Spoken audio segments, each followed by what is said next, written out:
Last week's video was all about how I need to fix these stairs and some thought process around what I'm going to be doing when I rebuild this stairwell and the railings upstairs. But today I need to start by ripping out this step here. This is the second step up. It's broken in half lengthwise, so there's a big gap between this step and this step where my foot can go through. And so as I take care of ripping out this step, I'm going to walk you through some of the tools that I'll be using, some helpful hints about selecting tools for just general use around your home, and also some of the things that I might run into as I go about ripping out this step. So the very first thing that I need to do is I need to remove some screws that are holding this step in, and then take out some nails that are holding it in along the logs here. Brain went blank as usual, but nonetheless, I'm going to go ahead and get started and bring you along for anything that might happen along the way.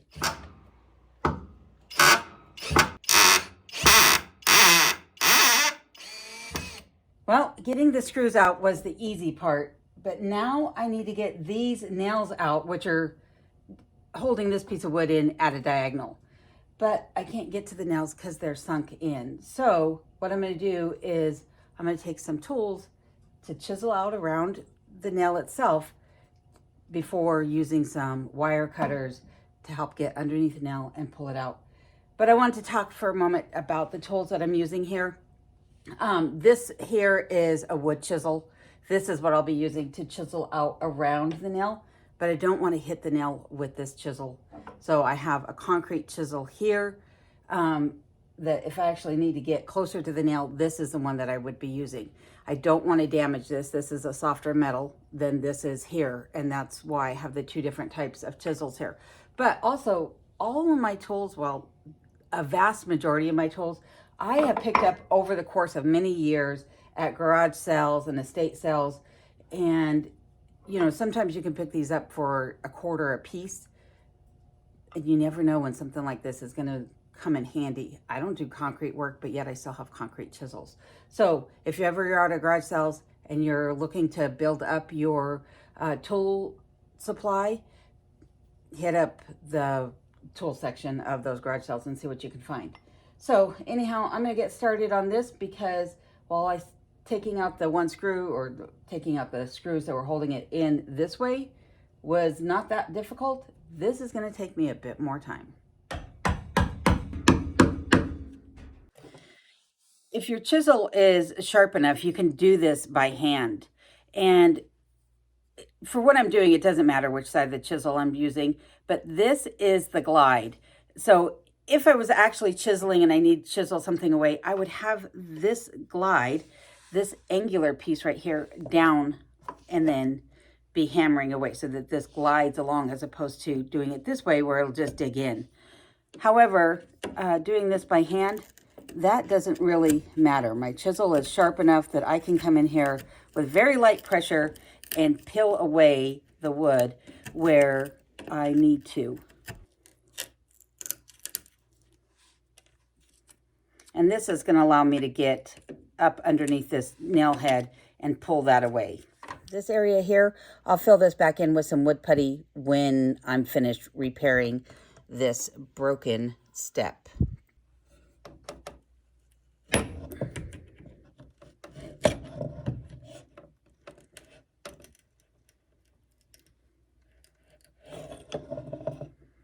Bada bing, bada boom.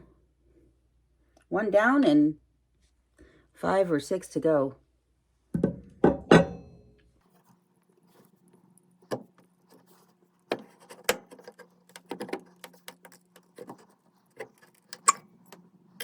All right, now to do the other side, and then I'll be back with you.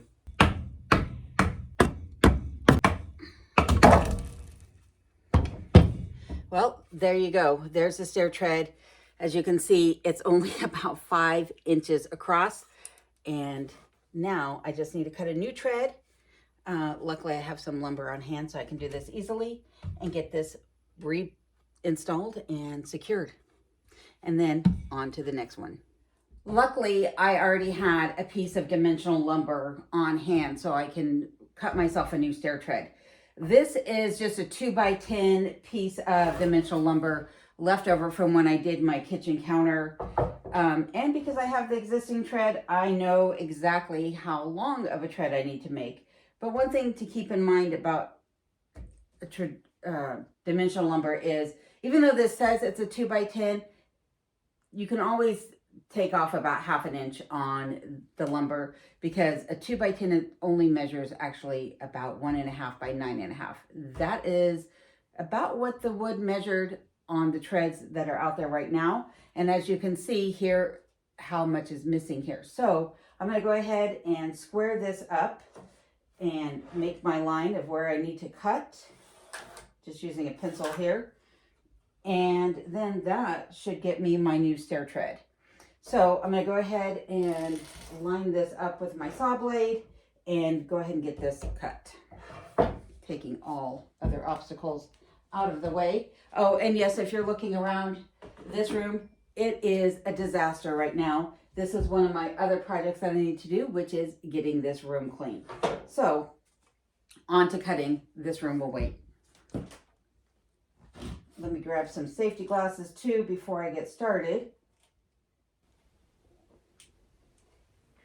Don't need a trip to the emergency room. So before I cut, I actually want to make sure that my saw blade is going to line up with the marking that I made on the piece of lumber. So all I'm doing is lowering the saw blade and running it down without the power on, and making sure that it's square and that blade is going to line up. Now that I have that placement marked and true to where I need it to be, I'm gonna go ahead and start the saw and get this piece of lumber cut.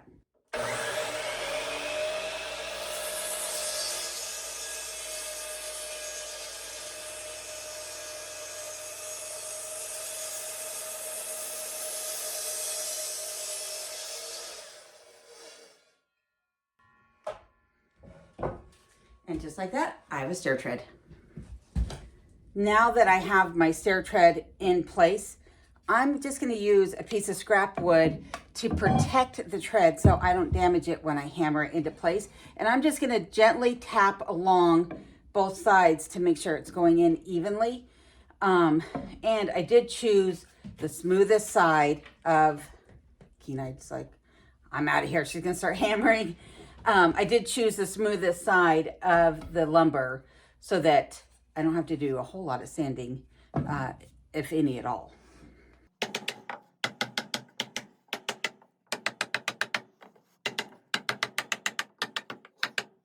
All right.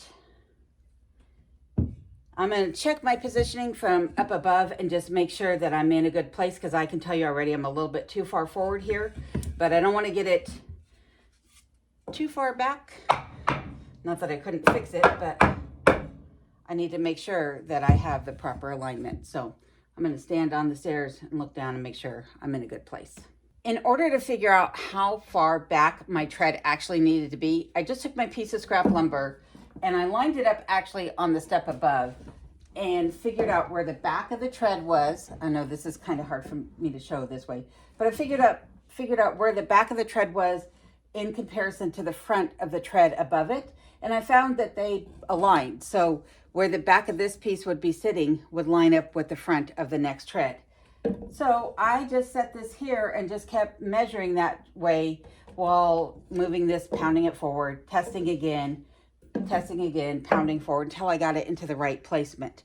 But just to show you the difference here, this is again the original tread that was on the steps, and I can't place it in there to show you, but where this was in comparison, like we're talking 3 inches shy here. So big difference between the two treads. And now that I have this tread in place, I no longer have to worry about my foot going through this stair tread. Why did I make this the priority today? Well, safety, of course, is #1 issue around here. But the other issue is I actually did wind up falling down these stairs again right after I filmed my last video, and I landed myself in the emergency room. Well, as luck would have it, I'm starting my video on the stairs again. Last week's video was about how I need to fix these stairs and how treacherous they actually are. And then as luck would have it, I may have jinxed myself because yesterday I slid down these stairs again. I'm not exactly sure where I fell from. If it was from this step here, which is the third one up, or the second one up, which is the one that's broken in half lengthwise. Nonetheless, I have hurt my foot, and so I'm actually waiting for someone who lives down the road from me to come pick me up and take me to the hospital so I can have some x-rays taken because I can't put any pressure on it. And if you're thinking, boy, your voice sure sounds off. Well, that's because yesterday I woke up with a sore throat and an earache and a low-grade fever. So needless to say, yesterday was quite the day around here. So this video might be relatively short, just having to do with said health issues. But nonetheless, I'll check back in with you either at the hospital or once I get back to the cabin. Right, Nichols? Yeah.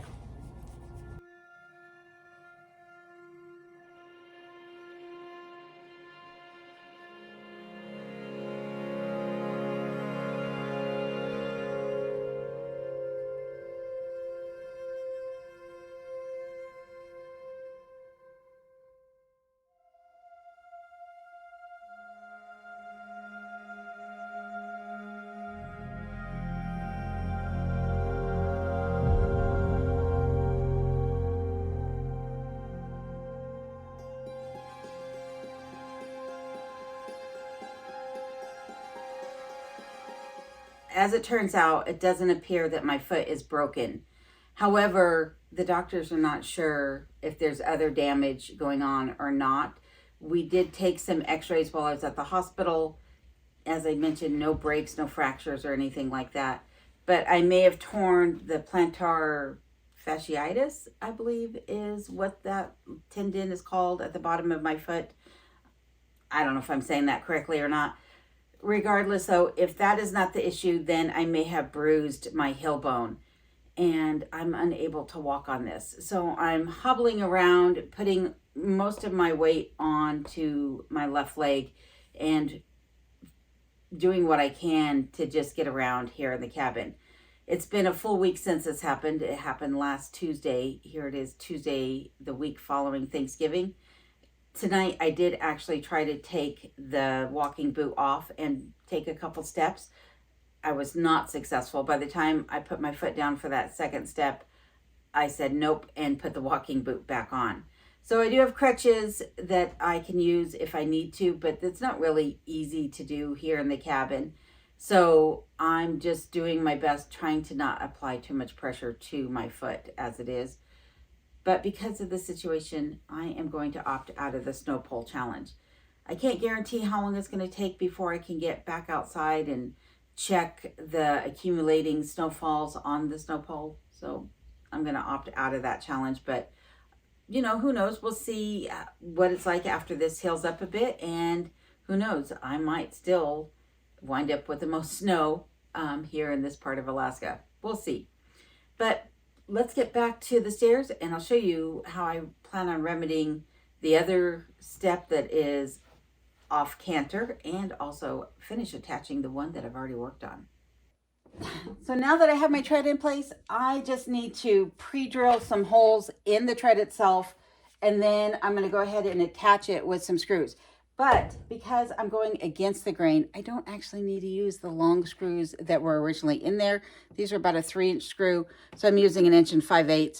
That will be more than sufficient to hold this tread in place from moving front to back.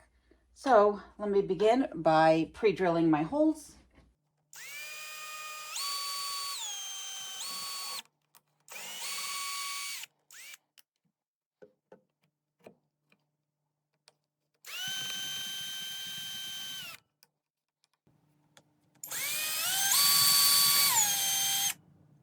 So I'm putting in a pilot hole for the screws, but I need to match the angle of the original nail hole that was here.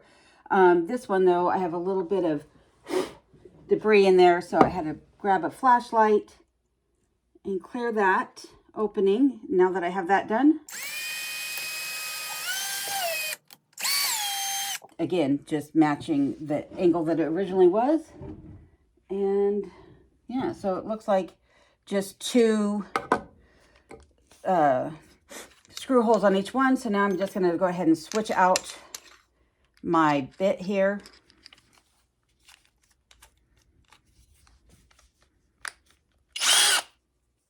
All right, I have my bit swapped out, and now I'm going to just go ahead and screw these in, again following that same angle of the original nail hole.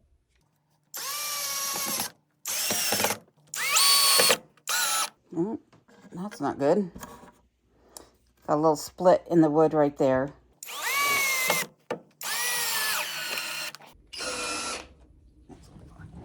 So by keeping even pressure on the drill, I will prevent stripping out those heads. But now that I have this screwed in place, this tread is not going anywhere and is a lot more safe than it was prior. So I'm going to do the same thing to this tread up above, and then I'll have to revisit these stairs in the future because of the injury to my foot. I'm not hauling in any lumber at this moment. It's going to be a couple weeks before I actually have the opportunity to put full pressure on my foot. So at least, fingers crossed.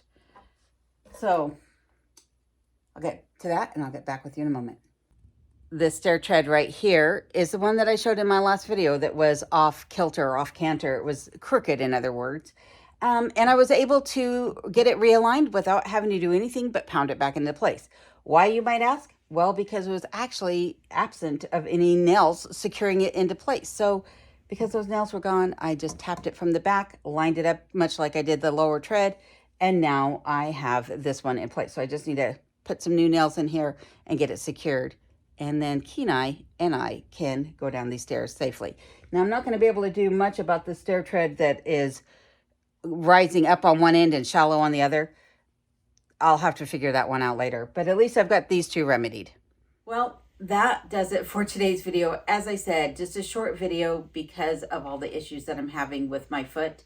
I want to thank you for watching today's video, and I want to thank all of my channel members, Patreon, those of you who have given super thanks, and those of you who have sent things in over the past. And if you haven't already, please subscribe. Make sure to hit that like button if you enjoyed today's video. I'll see you again next week. Until then, please stay safe and take care, and I'll try to do the same. Right? Right.